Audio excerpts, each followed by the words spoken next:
Welcome back everyone to the Bacchus Pro Gaming Series 2017 Summer Split. Drive your energy. We will be your casters for the second game. I am Vulcan and joining with me is Arctic. So Arctic, go for me what happened on game 2 because due to our technical difficulties, we did promise our viewers out there a recap of game 1. Yeah, what's actually interesting is that looking at game 1, I was actually able to catch most of the action. So what's interesting is that I actually like JSK's draft. The problem is that they actually had a great start, I'd say. Early game, JSK definitely had I wouldn't say like a monumentally huge difference, but here we go. Let's go ahead and check out the KDAs here. So basically what happened here, if you're going to look at it, actually, some of the KDAs here for JSK aren't as bad. The problem is actually pretty evident. Focusing on A style here, 1, 6, and 5. So if you're going to look at the composition that JSK has, technically you need to protect your carries such as the Lucian and to an extent Whistle and Fade as well. But the problem is that A-Style, he found himself in very awkward positioning that just allowed ACA to continue to pick him off every single time. And if you're going to compare him to his counterpart Luxuria 7-0-5, that's what really got ACA that huge start they needed to snowball. We did see the ways that Morita Boy likes to pick up the Tom Ken to protect the HC. But now on to the total damage to champions. The results, the graphs speaks for themselves. Yeah, definitely. But it's not the fact that the total damage is onto the virus as the most, but in fact that the rest of the damages not even cut close to it. That's how you see the KDAs come into play. Yeah, at the end of the day, to sum things up as to what happened during game 1, it was basically Asian Arena playing that game a bit more smarter collectively as a team, whereas JSK had those very awkward positions wherein they actually have powerful players. It's just that, again, there's that certain disconnect which actually ultimately lost them that game. But of course, as we head into game 2, we're going to be having our match and win. It's still going on for today, so all you have to do is just wait for that code as one. There will be one code actually per match that will be coming out. So of course all you have to do is look out, and if you're the first one that guesses what that missing letter or number is in the code by typing it into your clients, you will be receiving a 250 RP skin equivalent to an Imperial skin. So to our viewers out there, I hope you're excited for that. But on to the schedule so far. Match 2 is always going to be one of the highlights in my personal taste. Like, I like how match 2 always brings out these themed matchups. But now, of course, Asian Arena against JSK, whereas match 3, the Titans, the veterans, Imperium Pro Team against Mineski. Definitely. So there you go. We have our schedule. Stay tuned for that. And to our summoners who are actually excited for some actions, we have something in store for you. It is called the Summoner Shift. So what that means is that every working class out there, you're an employee of a company, head on down to G1 Gaming Cafe at Guadalupe, July 1, Saturday at 10 a.m. Here are the, for more further details, you can always visit our website. You know what it is. It's the Garena.ph. There you go. And yeah, of course, aside from that, we also have our PGS Digital Fan Art Contest. So for those of you that are very artistically inclined, all you have to do is create a digital artwork that consists of one player per team. So one player for each of our 8 teams. One player for each. It's like we have 8 teams in total, right? One key member you pick up and you do your creativity. Yeah. Let it do the work. But note that this is a digital art contest. What this means is that just because it's on the computer, it's not digital. You cannot hand draw it and then scan it. You are not eligible to enter. You must draw it on your PC using a tablet or any kind of software you please. Definitely. And of course, for more information, all you have to do is just visit website esports.garena.ph, and of course look for the article for further details on the PGS Digital Fan Art Contest. And there we go, heading into the pick and ban for game 2. I know you guys have been waiting for this. We are finally gonna see the action for the second matchup of the day between JSK Esports and Asian Arena. Let's see how the draft turns out. Judging from the results of game 1, Tom Kench would be banned out, definitely, for Asian Arena. We've seen the results. Let it speak for themselves, and JSK respects those results. Definitely. I'm actually liking that we are seeing some target bans onto Morita Boy, because if anything, one of my worries here is whether or not Morita Boy could actually translate his jungling prowess into the support role that he is in right now. And I gotta say, he's definitely been living up actually not even living up. He's been going beyond my expectations, I'd say. So kudos to him. Not to mention that Tom Kench, one of my favorites thus far in this split. So yeah, let's go ahead and check out the rest. So yeah, like you mentioned, Caitlyn and Jarvan the 4th going to be banned out from ACA. The Rumble, the Kha'Zix, and the Zac. So definitely heavy emphasis for Spear right there. We know how much of a heavy impact he has in this game, and that's technically why we have this matchup right here, featured matchup between Spear and Zinavla. But yeah, going into the picks, first pick right off the bat, JSK Esports securing that Galio, and also for revealing their bot lane duo. Virus and Abram will be their pickup for now, with Asian Arena getting in that Lulu support, and now one of the most flexible champions we've seen in the PGS Summer Split, Gragas and a Cannon can go to either top. We did see Marky using that Cannon as an ADC. I love the drafting so far from Asian Arena. Sure, we could definitely consider the Galio a flex pick, but if we're going to look at ACA, there's so many flex picks going on, like this Gragas could go jungle, could go top. At the same time, the Cannon could go ADC like Marky did earlier, and at the same time could go top as well. So there's so much variation here that JSK definitely has their work cut out for him as to how they plan this out going into this second banning phase. So they kind of have to make predictions here as to what roles these champions are going, but looks like they will be focusing on the mid laner Eiko by banning out the Orianna and the Anivia, and in return, Asian Arena will be banning out the Rengar from Spear as well as the Talia from Faye. Look at those heavy bans on to Spear. Kha'Zix, Zac, and a Rengar. Asian Arena knows who to target ban, and this is the result for JSK. They did draft out the Fiora and the Nidalee, just hovers for now, but I would not recommend.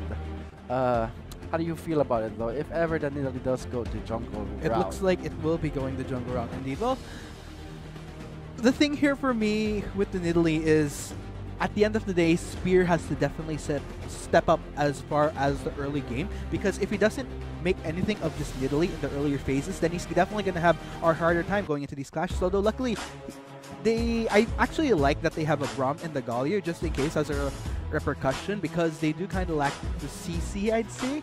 But at the I mean, you just really, as far as your Nidalee concerned, you definitely needs to step it up in this game. I mean, we're gonna be entering the second game of the second match. Very high stakes, in my opinion, for each Arena and JSK, because they are now at the bottom ladder so far, and they do not want to stay there, and they have to step it up if they wish to still make it in the PGS in the next split. Definitely, and I'm very much familiar with how it feels to be at the bottom, having been with two teams that were at the bottom at some point. But yeah, I mean, there's definitely a lot of pressure because you don't want that team to get auto-relegated, and there's so much on the line for JSK and Asian Arena. In fact, if anything, if Asian Arena gets a 2-0, it's actually substantial. Like, those 3 points propels them back to, not only do they get to 7, I think they actually even get to tie for 6. I'm not quite sure. We'll just have to double check that later on. But yeah, for JSK, it's definitely a lot of pressure on them. They definitely want to go for a 1-1 because if anything, if they allow this to become a 2-0 for ACA, they're going to head straight for the bottom. That's bad news for JSK. We did see JSK make it to the playoffs in the last summer split of the 2017. Now let's see if they have what it takes to really stay in the PGS in this deciding match. Just getting a clean swept score is 3 points. That's enough for you to at least guarantee you some space between the bottom space. So I hope that this is going to be a very exciting match of today. Yes, there you go. Here we have our matchups in all the lanes. Here are the composition. Who do you guys think will be winning this game? Do you think JSK Esports will be able to make the comeback and make this a 1-1? Hashtag JSK win. Or are you guys rooting for Asian Arena to get back into the game by landing that 2-0 to grant them 3 points to climb the ladder? ACA, hashtag ACA win. I'm really curious to see how Spear will handle that Nidalee jungle.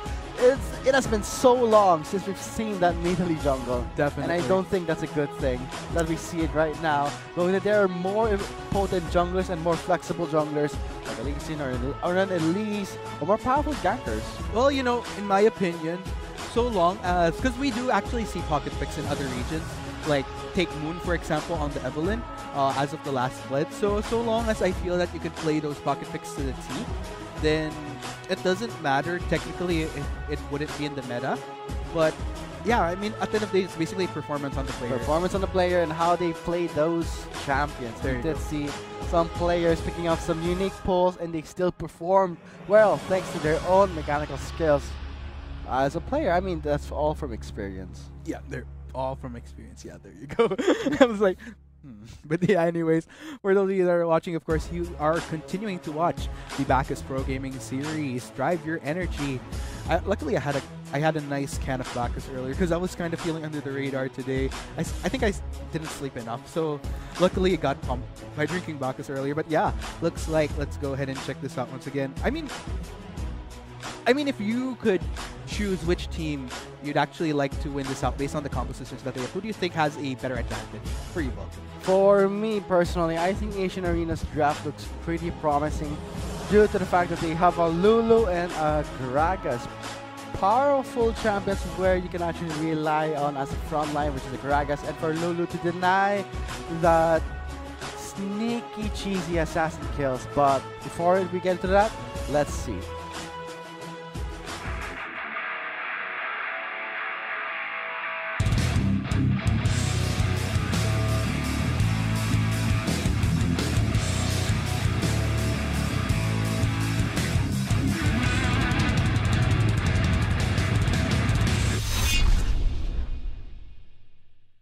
Man, oh man, oh man, so guapo them supports for both Jenksky and Asian Arena as we go into Game 2 of the second matchup for Week 3 of the Bacchus Pro Gaming Series. Drive your energy. Of course, it is going to be between Jenksky Esports and Asian Arena. Who do you guys want to win? Of course, let us know in the chat whether you're watching from YouTube or Facebook. Let's get this on, ladies and gents. And looks like Jenksky grouped up right now, so we'll be seeing something. Straight off the bat, Jenksky loves to do those invades, grouped up together like sardines, going straight for the blue side invade.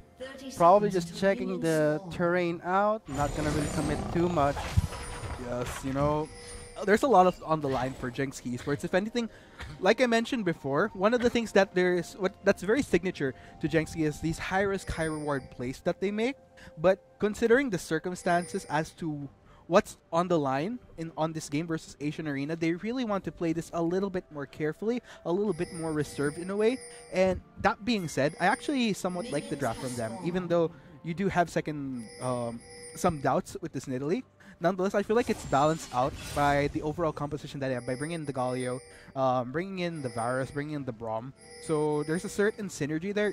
At the end of the day, what's still a question on my mind is whether or not Jenksky Esports can pull off these type of compositions, which technically requires good follow-up, good synergy, good coordination. Because if anything, that's where one of the things I feel that Asian Arena thrives in. And if they can't bring that to the table against a team that actually has good teamwork, then I'm actually quite worried for them.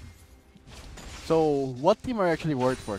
Jenksky, actually, Jenksky. because of that coordination. We actually, even though you guys weren't able to see Game 1 earlier, that was what I feel was one of the definitive factors for Asian Arena. They had better coordination, better communication in the game earlier, and that definitely resulted to Luxuria just really skyrocketing. And also the fact that Jenksky, as you said, Arctic, they did make these huge mistakes.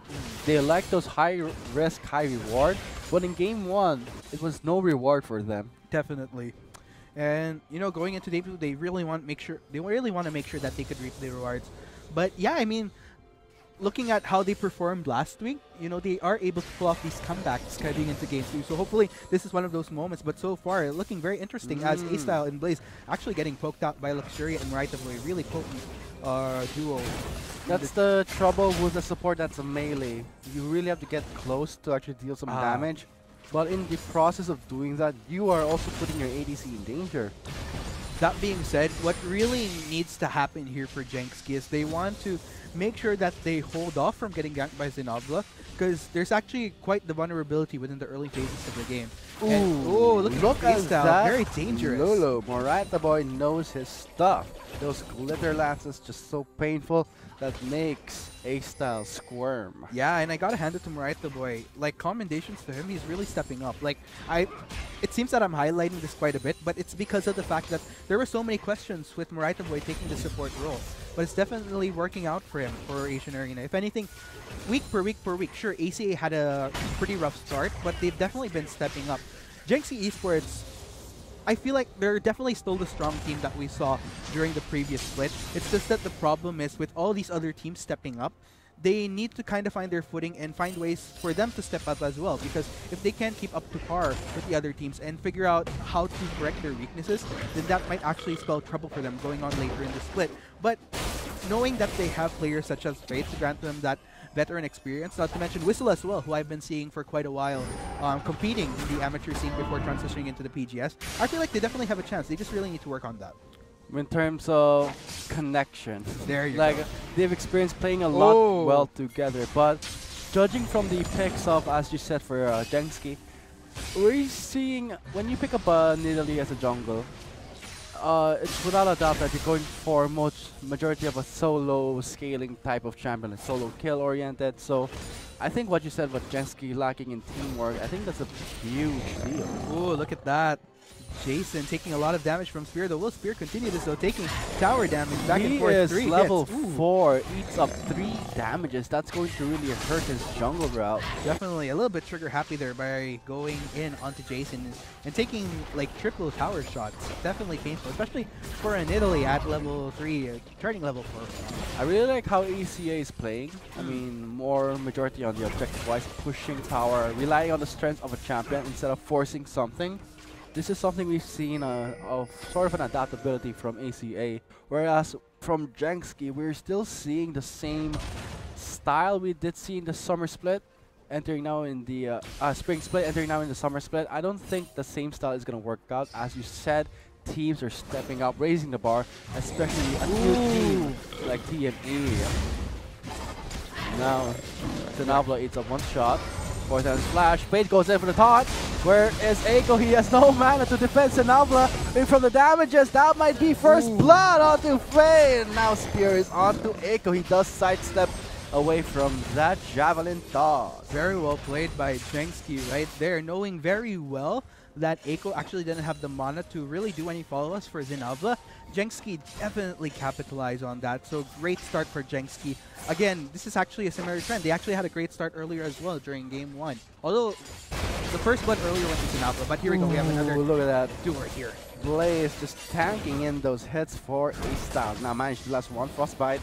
2 more stacks for stun. There's the stun and the ignite on 2. Moradable. He is very low, but the shield is there. Javelin toss will not connect. Instead, he flashed away with a heal. Spear goes in for the tower dive. He does succeed, but the ignite is onto him, and the bomb is there. Blaze though going for the block, and Spear still heading for it. The stun did connect, and that would be a double kill with turret dancing from JSK. And there goes the badge from Spear right there, finally flexing muscles. JSK Esports showing signs of fight. They definitely don't want to give this game to Asian Arena, so definitely a great start for them, especially for Spear. You know, I feel like any doubts that we had for this Nidalee early on definitely faded away. 100% kill participation, making things happening. Hopefully this continues for JSK. Hopefully, though, I mean, this is a start that JSK wants. They have to maintain it. This is where the Kalesa Gaming comes into play. Kalesa Gaming indeed, hashtag right there. But yeah, I mean, what's really good about this for JSK is that they actually do really good early game. The biggest question on my mind is actually transitioning into mid and late game, where when you start going into these clashes where you really need the coordination. Like you mentioned, this is one of the weaknesses that JSK actually has. So pulling it together going into the mid game, that's something we have to see, because that's actually where they fumbled a lot during that first game against Asian Arena. So what kind of things they did in order for them to lose those leads? Monumental mistakes like getting too greedy? I wouldn't say too greedy. I think the initiates were okay. It's just that the positioning was definitely off. Looking at A-Style, I feel like he's definitely one of the more gutsy AD carries that we have in the PGS. That being said, because he's so gutsy, he finds himself in these awkward positions where he's frontlining. And that being said, when he's on the front line, he easily gets picked up by members of Asian Arena. So when you're in the front line, your projectile, your arrow, travels faster. So the nearer you are, the more damage you deal as an ADC. In a way, that one is okay. But yeah, actually, well, in terms of damage connect, sure, I'll check you on that. I'll check you on that. But then again, at the end of the day, of course, when you're on the front line, there's so much vulnerability. But you deal more damage. Because they're more accessible. Okay. Because you're nearer. It travels less. Okay, yeah, we'll roll with that. But yeah, that being said, maybe that's why he's so gutsy. Yeah, he wants to deal the most damage, but Looking Yeah. how Spear advances, he knows his game really well. Yeah, I mean, this is one of the reasons why I consider Spear in one of the stronger players, if not one of the key components for Jenski, which is why they work so much. Going into last point, one of the reasons why Jenski got these monumental leads is because Spear is so proactive in the jungle. When he gets these ganks on, when he has a great start, here we go, we have a tower take. Wow, with 100% kill participation so far in the first turret, Jenski has a really good start. Yeah, Now we're going to be definitely. seeing ACA returning the favor. 3 members just standing by, maybe going for a tower dive. Yeah. No level 6 yet. Zenobla trying to start something here, and they actually do have the tools with all the Here it utility. comes. Sanabla making his way in. Chain of Corruption does get used. Nothing's going to happen so far. They are clearing the way pretty effectively. Blaze is out of mana though, so this is Jenski playing their games really well and just standing by the turret and staying really loyal to it. And now in the top lane, the Spear goes on to the killing spree. That's a really devastating blow to ACA. Oh man, Jenski definitely had a great start here. Not to mention the fact they were actually trying to make things happen in that bot lane. But that being said, I'm actually surprised that they didn't really follow through, because I actually noticed, I think Eiko was already starting to make his way towards bot lane. So if they had a little bit more restraint, I feel like they might have actually got that double kill. Oh, here comes advancement from Jenski. Fade is in the zone. Radabo is very low, gets ignited. 2 teleports coming in. It will be Whistle responding first, but Fade takes on the kill. Sanabla is there, eats 1 frostbite. Make that 2 frostbites. That will be a stun, free stun though, but he does get stunned by that cannon. Fade is very low, he has to back away, but I don't think Jason will leave him behind. Sanabla gets the kill, and that would be a trade-off for both teams. Oh man, Fade a little bit too trigger happy there, going in a little bit in too deep. I feel like they could have Flash in from Eiko, that's Victor right there, and now a slow from Whistle will not be enough. That's a pretty close call for members of Jenski just breathing down their necks. Definitely, but look at Spear here going for the split push. Moraita Boy, the only person to try to stop this for now, gets the polymorph. Spear though, just ignoring Moraita Boy like he's some kind of minion. That disrespect to Moraita Boy. Spear does not have much mana anymore, make that 0 mana, and I think Moraita Boy is really challenging Spear. You disrespect and I'm not a minion! Man, oh man, oh man. But then again, still fairly worth, I'd say, getting an inner tower in the top lane, especially at 11 minutes into the game, is pretty darn good, I'd say. And especially with the lead that Jenski has. I mean, they could afford that small death, I'd say. Nonetheless, we're going to have to see if this continues with Jenski. Like I mentioned, consistency is what I'm looking for. Fade might actually get picked off here. He does, the 3 members does get done by Fade. The damage reduction really helped him a lot. Whistle gets polymorph. Now he's at the mercy of ACA. 1 Vile Swall Dance, and now goes in for the flash and body slap. Here comes Luxuria, but the Glacial Fissure will stop ACA in their tracks. Oh man, that was a 4-on-3 right there. And actually, I believe it was Blaze that was a little bit later, or was it Whistle? But nonetheless, still it worked out for Jenski in the end, and it looks like A-Style gets all the free push in the world here in this bot lane right here, transitioning into yet another objective for Jenski Sports. Yep, that's just pure bliss into the bottom lane. A-Style with 3 assists is pretty good, and now it's all up to Spear. I mean, as a Nidalee, you do have that pressure in the early phase of the game, but when it comes to the middle phase to late, you gotta rely on Whistle for that Fiora, then that's why they've drafted it in a way that Spear can go on that Nidalee. Yeah, definitely. But for ACA, I wonder what happened there. I mean, we do see Jason on a cannon, did pick up the Cutlass, but the fact that Spear was always there in the top lane to get the first blood tower, and now the inner one, that's big news for ACA. They have to be alarmed that Jenski will be invading their territory. Yeah, and you know, that being said, one of my issues here as to why ACA actually has a slower start is because they weren't as proactive as they were in Game 1 in making plays. Like I mentioned earlier, that bot lane, in terms of the numbers overwhelming the members of Jenski, I feel like they could have gotten an easy double kill onto A-Style and Blaze if they layered their skills correctly. Like I mentioned, at the end of the day, it's coordination for Asian Arena, so that might have actually been a missed opportunity in my opinion. Oh, yeah. Also an opportunity missed for ACA. Fade just get displaced, but That would be still happy call for him, maybe a free escape, but still in the top lane. Members of JSK are still on and on to Jason. They here not letting him back away and safe. And also he's very behind in itemization and CS. And oh, flashing from Spear might pay a price. That would be a bounty. yeah, medyo maasim ng onti dun. But at the end of the day, Asim kilig. Asim kilig indeed. But still, objectives are definitely still on JSK's side. But this is what I'm worrying about. This is what actually allowed ACA to propel themselves to get back into the game during Game 1. It's these small pickoffs from JSK wherein they find themselves either in awkward positioning or overcommits that allows AC to pick them off. So they really have to be careful because they definitely don't want it to be yet another trend of this happening, allowing their enemy to get back into the game. Spear has to show some restraint. There you go. If he does not, ACA might just repeat what happened in Game 1. I think this is sort of like a mirror of Game 1 in a sense. JSK had this huge lead, but then these mistakes and carelessness granted ACA to catch up just in time to secure the first victory. Definitely, although it is too early to tell. And in all fairness, in comparison to Game 1, JSK wasn't able to secure this many objectives earlier on. So this might actually propel them towards granting them the room to make these smaller mistakes. It's just that they don't want it to be too repetitive, allowing AC to get back into this game. Especially at 5-3 right now, slowly building up. But then again, the goal is objectives are definitely in their favor, and they secured that Mountain Drake. And that's going to be a huge help for JSK. They might have used that in the top lane, but top lane remains as a graveyard of turrets. Not much turret they can push in. Only left is mid lane. One of the fastest lane, you can just run it down. But ACA knows better. They are still going to be safeguarding this one last outer turret. Yeah, definitely.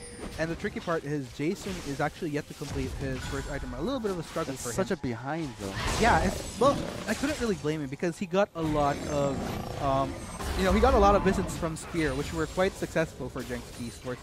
So that being said, here's the thing, because like Spear was so proactive in the top lane, but here we go, we might actually have a fight. Gets cancelled out by the cleanse. Eiko knows his timing and a summoner spell. If he had not picked up that cleanse, that might have been a collapse because Blaze does have the Glacial Fissure ready to use. But as we can see in the mid lane, pressure is building up. The turret health is pretty low.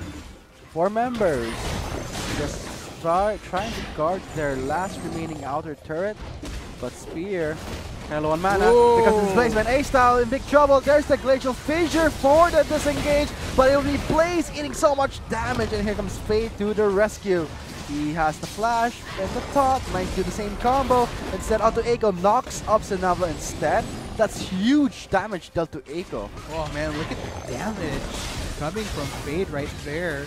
And gets parried though.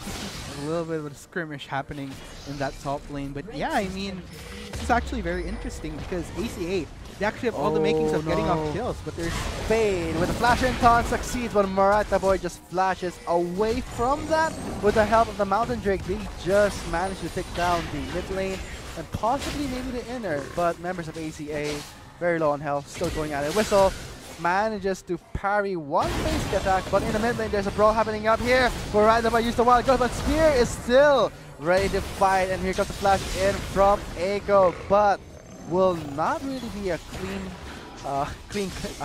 clean ending to that fight. nope, not at all. You know, with Clean two people cleanup. down from JSK. That would not have been a clean cleanup.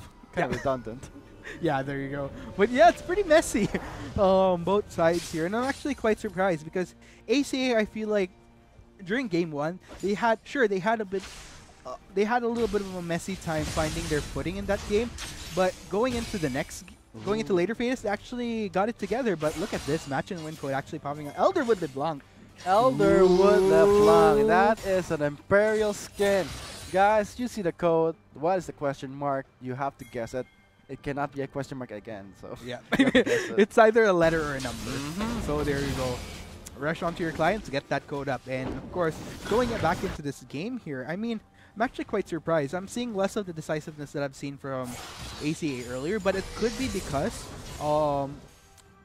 they couldn't really get their follow-up on just yet because Jason still needs to get some items on, and they need to find opportunities wherein they could pick off Jenksky. But that being said, there were actually opportunities earlier. It's just that there wasn't enough solid follow-up, or there's a certain disconnect right now that I'm actually quite concerned about for ACA. So we'll just have to see if they could get it back together. Yeah, the synergy is lacking. They have to work as a team more on, but I think it's not necessarily, well, partially the synergy, but I think it's more of the oh, result. here comes the glacial fissure, and the teleport does get cancelled, but it would be Fate joining in the fight. Here, Moreta boy gets taken down. Jason just backing away, just landing those stuns, but Fate is just zoning the members of ACA down in order for them to get the Rift Herald. So Nabla, though, kind of bad place, gets off one stack. That would be a free stun. You cannot make it out alive. That would be a shutdown for Spear. Spear is on fire in this game, I gotta say. But yeah, 2 casualties from AC, not to mention a Rift Herald to boot. They're definitely in control of this game right now. They better use that in the mid lane. If they do use it right now, looking at the death timer for Zenabla, 15 seconds. Just run it down mid. Yeah, definitely. And you know, they have all the space in the world to do this. So this is actually a good trend for... I really love how the Jenksky is really stepping up in game 2, but here comes Spear, kind of in a bad place again. There is a blast run for a safety, but Spear manages to snipe Morita boy, and it would be Blaze getting the blast gun safe. Oh, Spear though, he does not know any restraint because he does not need it. That's going to be a very easy double kill with 2 members down. The Rift Herald is in his hand. He is just wasting the time of ACA, just running down the base. Oh, come on, baby. Oh! Man, 3 casualties by Spear, taking down 3 members of Asian Arena. That was definitely worth. And the best part about this is that while members of ACA were distracted chasing Spear, this allowed other members of Jenksky Esports to siege other objectives. They were able to get the inner bot lane turret and just clear out certain jungle camps from from Asian Arena. Wow.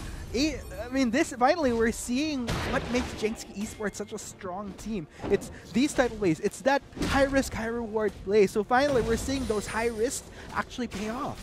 High risk, super high reward.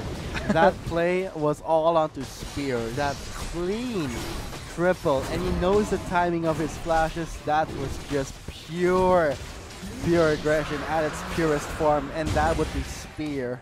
When you spell aggression, you have to spell it with Spear. On his Nidalee. Yeah, definitely. I mean, I gotta commend Spear. Definitely stepping up in this game, I gotta say. There were a few misses from game 1, so I like the fact that he's really turning things around for Jenksky Esports. And if anything, quite pivotal. 9 out of 11. So 9 out of 11 in terms of kill participation. So definitely working in his favor. So wow. Where's the Rift? Oh, the Rift Herald has been summoned. And Spear would just roam around because he can. He owns the map. Oh yeah, like a boss. Now the Baron will be live. I think the Rift Herald might just be a nuisance. Just offering some distraction, and ACA picks up the bait. Wessel flashing away from the body slams, and now eats up that javelin. Risky for Jenksky.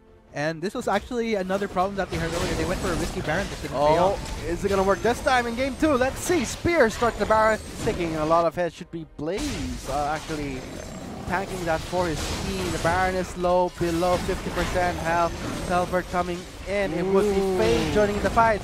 Whistle just offering some distractions, and Nalva is not biting. He gets stunned. The Baron is secured by Asian Arena. A steal just happened, but will they get away? I think not. Jenksky Esports just managed to collapse under the Baron, and it would be Fade still fighting back strong. Whistle gets a double. Not the same mistake again. You took the Baron, but you won't walk out alive. That's a triple for Whistle and a slow for, let's say, Jason from the Blade of the Ruined King, but I gotta say, Jason, like the Golden Fleece, stole that Baron and the last remainder for an ace. Man, I'd be mad if I was in Jenksky's shoes. You know, you missed out on that opportunity to finish this game strong by denying that Baron. I mean, good on Sinelvan. That was actually a great prediction because if I'm not mistaken, they didn't have vision until such time that I believe it was either Luxuria. One of the members actually eventually granted vision on that Baron at such a crucial time. So wow. Zenobla clearly showing why he's one of the stronger players in the PGS right now for Asian Arena. They just got the goal. It's like they had a champion kill, but in the end, Gensky still managed to salvage that Baron. The Baron pit, but that was a really close call. I thought Asian Arena had the lead onto the collapse.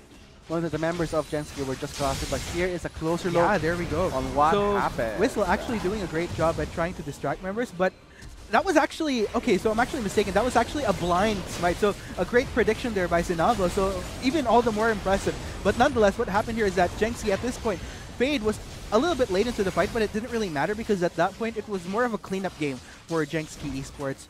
And especially with the lacking of damage, since Eiko not really up to par with the rest, and Jason himself also needed to basically. Asian Arena was left with two members that kind of needed to pick up the slack. So, yeah, I mean, really well played there by... I gotta hand it to Zenobla though. It's because of that Baron steal. Because if Gensky Esports got that Baron, it would have been decisive for them at this point.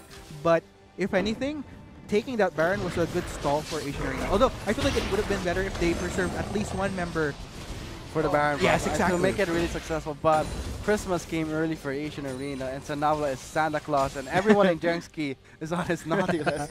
No buff for you, you just get an ace. Man, I think that's not a good trade. A Baron for an ace. Yeah. No, it's not to Gensky to delayed. Definitely a good delay, and if anything, because here's the thing, if Asian Arena at least had at least 1 to 2 members have that Baron, it would have given them leeway to get them back into this game. But if anything, they just delayed. They delayed Gensky closing out this game. So sure, it definitely gives them room to slowly defend and slowly get their items on, get back into the game. But not as impactful as it would have been if they were able to save a Baron for a few members. The turret is pretty low, but Jason still not backing out. You can see Eiko just offering some space. Whistle, I don't think he can get out of this one, but in the mid lane there's a collapse, Vocational Fissure. Let's see, Spear goes in. No, he decides not to. Very dangerous. Goes back instead. There is the Chaos Storm. Very nuisance for Spear. So instead they decide to back off, showing some restraint. Yeah, definitely. That being said, it would have been so beautiful if Gensky had that Baron. This wouldn't have been a problem for them pushing out these lanes, but because they lost out on that Baron, it was so crucial. It just kind of delayed their moment of securing that 1-1. And if anything, because of ACA, look, they're easily able to defend these turrets.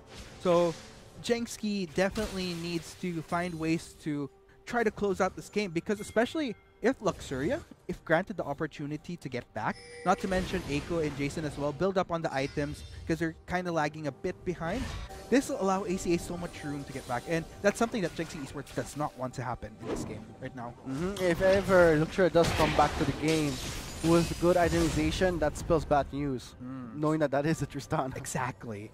But for A-Style, he does not have that much damage coming in from him as a virus. It's most likely comes from Whistle, Fade, and Spear doing these game-changing clashes. But now, with the help of the Inferno Drake, I think that's going to be a huge bonus for Gensky. Oh yeah, definitely. Damage amplification will heavily benefit them and will make them all the more painful. And that's something ACA doesn't want to happen, because clearly they're getting overwhelmed a lot earlier. And technically, if you're going to look at champions like what Fade's running, like the Galio, that's going to make win support all the more painful. So, and will just grant a lot of good, not only damage, but zone potential as well in a way from ACA. They'll definitely think twice as to initiating on something. 27 minutes into the game, still ACA doing what they do best, stalling and still staying in hopes of winning the game. And Gensky trying to really close the game as soon as they can. Definitely. But still difficult, knowing that ACA just have that Victor, and Victor is going to be a huge obstacle they have to take down first if they want to collapse. Also, there's a Lulu, So that makes it more difficult for Spear to go all in. Definitely. And what the Jenski wants to kind of happen here is they really want to balance out these waves where all 3 lanes are pushing together. Because if it's just 2 lanes, then that actually allows ACA to fend off these. Oh, but those are that's actually a missile from Chain of A-Style. Corruption not available for A-Style, but I don't think that's a huge step up for that. Spear goes in for the flash, and that's a kill onto Eiko. Very juicy target. The obstacle is gone. Jenski goes in. A-Style picks up the kill. Fate goes in for the collapse. Luxuria flashes out of the taunt and outside the team fight, well, leaving Senalpla Santa Claus behind for the Hounds. Oh man. Jenski, at this point, they could potentially close out this game. Jason actually whistle right now with the damage. Come on, yeah, boy! But that would be a trade-off kill. Very close call, clutch indeed. But still, it would be Jenski Esports coming out on top because of one thing.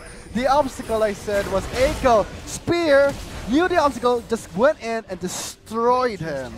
Oh man, ladies and gentlemen, clearly not wanting to give up the fight just yet to split. Jenski Esports coming up strong, coming up on top. This is going to be the final defense though. Final defense, let's see how it plays out. Miranda Boy still trying to zone an A-Style. A-Style still going for the Nexus. He gets taken down by Luxuria, but it will be Spear left alone. That would be a double kill for Luxuria, making it a triple, but Fade is still sticking to it. Maybe giving the Quadra in return. I think you have to take back what you said, Arctic. The game is not yet over. And a Quadra for Luxuria, that's something that he wanted. But oh no, whistle! Here comes the teleport. Okay, I stand correct. Whistle though, he is going to finish it off. What a backdoor. Man, oh man, oh man. Congratulations, Jenski Esports. Back and forth game.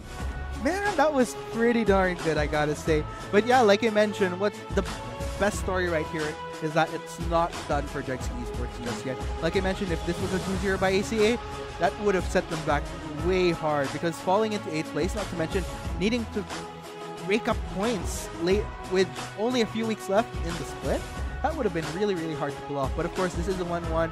Well played by both teams. Well played for both teams. And congratulations to Jenski for denying Asian Arena that clean game.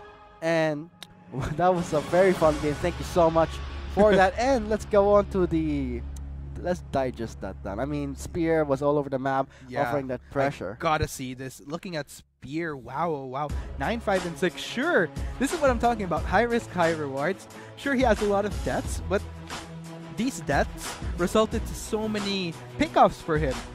And because of those pickoffs, it actually allowed members of Jenski Esports to just surge across all other lanes. While AC was distracted by Spear, it allowed Jenski Esports the room to take down objectives. And look at the damage, man. Just from the damage dealt itself, it speaks for him. Spear with the aggression on the Nidalee helps secure the snowball in the top lane, denying that cannon to even reach the late game, and also taking down key targets and deep inside the base. What a fun match it is, guys. So there you have it. That was the closing game of the second match between Jenski Esports versus Asian Arena with a score of 1-1. If you don't go away, guys, just yet, we have been your casters for match 2. I am Vulcan, and joining with me is my co-caster Arctic. We'll be back with the Bacchus Pro Gaming Series 2017 Summer Split. Drive your energy for match 3 between one of the names we are all familiar with, IPT versus Mineski. Plays again. There is a blast one for a safety, but Spear manages to whistle, just offering some distractions. And Nalva is not biting. He gets stunned. The Baron is secured by Asian Arena. A steal just happened, but will they get away? I think not. Jenski Esports just managed to collapse under the Baron, and it would be Fade still fighting back strong. Whistle gets a double. Not the same mistake again. You took the Baron, but you won't walk out alive. That's a triple for Whistle. And a slow 4. Let's see. It goes into the flash, and that's a kill onto Eiko. Very juicy target. The obstacle is gone. Jenski goes in. A-Star picks up the kill. Fade goes in for the collapse. Luxuria flashes out of the taunt and outside the team fight, well, leaving Senalpla Santa Claus behind for the Hound. Spear knew the obstacle, just went in and destroyed him. ladies and gentlemen. Clearly not wanting to give up the fight just yet to split. JSK Esports coming up strong, coming up on top. This is going to be the final defense though. Final defense, let's see how it plays out. Miranda Boy is still trying to zone an A-Stock. A-Stock still going for the Nexus. He gets taken down by Luxuria, but it will be Spear left alone. That will be a double kill for Luxuria, making a triple, but Fade is still sticking to it. Maybe giving the Quadra in return. I think you have Here comes the teleport. Okay, I stand corrected. Whistle though, he is going to finish it off. What a backdoor. Man, oh man, oh man. Congratulations